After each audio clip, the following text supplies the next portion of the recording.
Welcome again to my English channel, English Drop. So today on this class we are going to discuss about a literature chapter of class 9 Beehive book The Fun They Had. तो आज के इस video में हम लोग The Fun They Had जो Beehive class 9 का book है उसमें जो चैप्टर है फर्स्ट लिटरेचर चैप्टर उसके बारे में उसके ओवर समरी को देखेंगे और उसको ओवरव्यू करेंगे which is written by Isaac Asimov. तो अगर इस चैप्टर की बात करें तो ये इस मौजूदा हालात में इस लॉकडाउन वाले पीरियड में बड़ा ही फिट बैठता है और आप इसे बड़े अच्छे से रिलेट कर सकते हैं। अभी के टाइम पे everyone is locked at home, हर कोई घरों में है और so many things are done from home, work from home,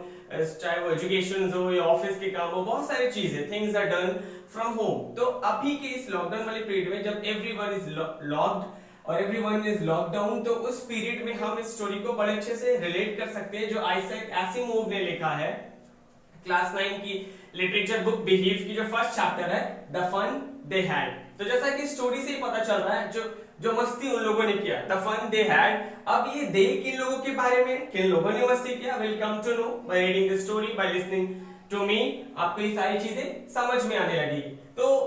जो बेसिक आइडिया है इस चैप्टर का कि क्या ये सही डिसीजन है, जैसे अभी बहुत सारे बच्चे they are going to school और घरों पे ही पढ़ रहे हैं, तो it would be a wise decision to replace teacher with classroom and classroom with study room. क्या ये सही होगा कि टीचर्स को हम एक क्लासरूम से सब्स्टिट्यूट कर दें, रिप्लेस कर दें, या क्लासरूम को एक स्टडी रूम में या घर में एक स्टडी रूम बना लें और वहीं पढ़ते रहे साल के 365 दिन? क्या ये सही होगा? इसी चैप्टर पर रोशनी डालते हुए आइजैक एसिमोव ने लिखा है द फन दे हैड। और इस चैप्टर में दो कैरेक्टर हैं। द फर्स्ट वन इज मार्गी who is 11 years old, she is a girl जो 11 साल की है, and 22nd century girl जो 22वीं सदी की एक लड़की है, and she is full of curiosity, full of energy, बहुत ज्यादा जानने की इच्छा है, बहुत ज्यादा नई नई चीज सीखने की क्यूरियस है इसके अंदर, तो she is full of curiosity। and the second one is a boy, Tommy, who is 2 years older than her, 13 years old, more knowledgeable, more mature than Margie। तो स्टोरी शुरू यहीं से होती है कि मार्गी अपने डायरी में, जो कि डायरी में वो कुछ लिखती है और वो जो डेट है वो 17 मई 2057 से है। तो आप समझ सकते हैं कि बहुत आने वाले टाइम में एक फ्यूचर के टाइम में, एक फ्यूचर के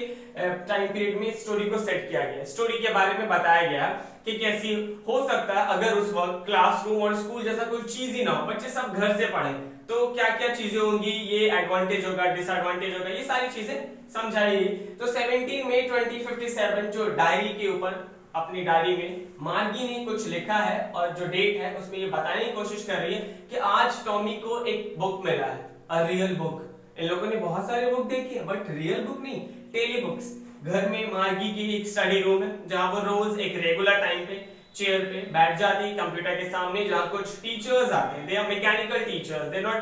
एक्चुअल मैन। वो टीचर्स आते हैं, उसको अलग अलग सब्जेक्ट की चीजें पढ़ाते रहते हैं और मार्गी वहीं से पढ़ती है। उसको अगर होमवर्क करना होता है तो उस पे एक स्लॉट है, उस पे वो अपने होमवर्क, आंसर शीट सब डाल देती है और कुछ ही मिनट में उसके टेस्ट के रिजल्ट भी मिल जाते हैं और मार्गी के सारे प्रॉब्लम सॉल्व भी हो जाते हैं और यही इसके पढ़ने का तरीका है। तो रियल बुक क्या है, ये मार्गी के लिए बहुत ही ज्यादा नई चीज थी, very strange, and she thought कि व्हाट्स न्यू इन दिस। वो टॉमी के साथ जाती है और टॉमी के ऊपर इस चीज के बारे में बात करती है, लेकिन उसके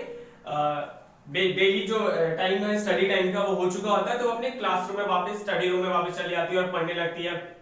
जो कि मार्गी को ज्यादा पसंद नहीं था। मार्गी को उसके मैकेनिकल टीचर बिल्कुल पसंद नहीं, स्पेशली होमवर्क इसको करना बिल्कुल पसंद नहीं था। ये सारी चीजें जो स्टोरी में मेंशन की गई है और किसी वजह से मार्गी जो है अपनी ज्योग्राफी लेसन में अच्छा नहीं कर पा रही थी, बार बार टेस्ट दिए जा रहे थे और वो फेल होते जा रही थी। इस वजह से उसकी मम्मी ने एक इंस्पेक्टर यानी पुलिस इंस्पेक्टर नहीं, एक जो कंप्यूटर को ठीक करते हैं उनको बुलाया ताकि कोई गड़बड़ी है, कोई प्रॉब्लम है, उसको ठीक किया जा सके और मार्गी टेस्ट में अच्छा कर सके। तो अगर हम क्लासरूम की बात करें और टीचर जो भी एक्सप्रेस करते हैं तो सारे बच्चों का आईक्यू लेवल अलग अलग है, लेकिन टीचर एक ऑन एन एवरेज सारे बच्चे के आईक्यू लेवल पे समझाने की कोशिश करते हैं ताकि सारे स्टूडेंट को समझ में आ जाए। लेकिन मार्गी में क्या था, जब वो पढ़ रही थी तो वो टीचर को स्पीड को, जो भी चीजें वो सीख रही थी उसको अपने आईक्यू लेवल के हिसाब से एडजस्ट कर सकती थी। जितनी उसकी कैपेसिटी है उस स्पीड पे, उस आईक्यू लेवल पे वो अपने आप को उस टीचर को रख सकती थी और उस हिसाब से वो पढ़ती थी। तो उस जो इंस्पेक्टर जो उसके कंप्यूटर को बनाने आए थे, बहुत सारे टूल्स, बहुत सारे औजार लेकर आए और मार्गी को लगा कि ये ऐसा करे, वो सिस्टम ही पूरा लेके चला जाके मुझे पढ़ना ही ना पड़े। बहुत सिखाया जो बचपन में बहुत से लोगों को आता है, पढ़ाई से हर किसी की चुल मस्ती ज्यादातर बच्चों को ऐसा होता है। तो मार्गी यही सोच रही, लेकिन उसने कुछ टूल्स लिया, कुछ चीजें फिट की, स्क्रू किया, उसके बाद वो उसका आईक्यू लेवल एडजस्ट कर देता है मार्गी के आईक्यू लेवल पे, और फिर वो उसको समझने लगती है। She gets good mark in geography as well, और फिर अच्छा हो जाता है। फिर वो टॉमी से डिस्कस करती है बुक के बारे में, और वो कहती है कि कौन सा बुक। तो फिर टॉमी बताते हैं कि उसके ग्रैंडफादर के ग्रैंडफादर जब एक लिटिल बॉय थे, when his grandfather's grandfather was a little boy, तो there was a school, there used to be a school हुआ करते थे, जो हर एक स्कूल में बहुत सारे कमरे होते थे, क्लासरूम होते थे, और उस क्लासरूम में सेम एज के बच्चे, हर एक पर्टिकुलर क्लासरूम में सेम एज के बच्चे, अगर 9 की क्लास है तो 9 के उम्र 9 के जो क्लासरूम होंगे उसमें सेम एज के बच्चे, वेदर गर्ल्स और बॉयज, सब आके पढ़ते थे, सब आसपास के लोकेलिटी से होते थे, एक दूसरे की मदद भी करते थे, और at the end of the day they are taught the same thing. उनको एक ही चीज पढ़ाया जाता था। तो किसी को अगर समझने में प्रॉब्लम होती थी तो फ्रेंड्स और भी उनके क्लासमेट्स उनकी हेल्प कर दिया करते थे, उनकी मस्ती करते थे, साथ में लंच करते थे, प्लेग्राउंड हुआ करता था, वो खेला करते थे, मस्ती क्या करते, यही सारी चीज मार्गी सोचने लगती है कि इस तरह की चीज उसके मन में आने लगता है, और उसे लगता है कि स्कूल जैसा भी कुछ होता था, क्योंकि ये तो स्कूल इसके लिए एक वही था जो स्टडी रूम है। School is all about a study room where Margie used to study, जहां मार्गी अपने घर में पढ़ा करती तो और कुछ ये नहीं जानती थी। तो ये सारी चीजें बड़ा सारा स्ट्रेंज लगता है, और उसको समझ में आता है कि फील कर लेती, she started going through to that phase कि किस तरह का स्कूल हुआ करता था, किस तरह की चीजें हुआ करती थी, और बहुत सी चीजें सोचने लगती है। और ये भी सोचती है कि कितना ज्यादा मस्ती वो लोग क्या करते हैं, पढ़ाई के साथ साथ वो लोग प्लेग्राउंड में नई नई तरह के गेम्स, रोज नई नई कहानियां, किस्से और बचपन वाली हरकतें, एक दूसरे की स्टोरी, किसी ने कुछ नया किया, क्लासरूम में कोई मस्ती कर रहा है, कोई सो रहा है, कोई पकड़ा गया, बहुत तरह की चीजें, यही सब मार्गी सोचती है। और मार्गी सोचते सोचते story at this point ends, story यहीं पे खत्म हो जाती है, और मार्गी के मन में आता है कि how much the fun they had, कितना मस्ती उन लोगों ने किया होगा, जो कि अभी मौजूदा हालात में बहुत सारे बच्चे स्टडी ऑनलाइन या अलग अलग